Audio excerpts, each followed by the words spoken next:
మేమైతే ఈ 11 months business అనేది చాలా సక్సెస్ఫుల్గా నెట్టుకొచ్చాము. మంచిగా రన్ అయింది. అండ్ ఈ ఇష్యూస్ వల్ల అయితే ఈ 11 మంత్స్లోనే క్లోజ్ చేసేస్తామని అస్సలు అనుకోలేదు. సో బిజినెస్ అయితే అఫీషియల్గా క్లోజ్ అయిపోయిందండి.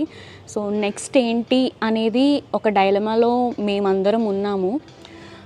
ఈసారి అలికే చిట్టి పికిల్స్ అయితే ఉంది కదా, సో రమ్య మోక్ష పికిల్స్ అని కమ్బ్యాక్ అయితే స్ట్రాంగ్గా ఇద్దాం అనుకుంటున్నా. కాకపోతే ఇదివరకు ఉన్న సపోర్ట్ ఇప్పుడు ఉంటుందా లేదా అనేది నాకు అర్థం కావట్లేదు. ఖచ్చితంగా ఎక్కడో ఒక పాజిటివ్ వైబ్ అండి. మా ఎగ్జిస్టింగ్ కస్టమర్స్ కానీ, ఇంకా మా రిలేటివ్స్, ఫ్యామిలీ, ఫ్రెండ్స్ అందరూ ఇంకా ఇన్స్టాలో మెసేజెస్ కూడా నేను చూస్తున్నాను ఈ మధ్యన, కామెంట్స్ కూడా. మీరు కమ్బ్యాక్ ఇవ్వండి, స్ట్రాంగ్గా ఇవ్వండి, మేము ఆర్డర్ చేస్తాం, సపోర్ట్ చేస్తాము అని అంటున్నారు.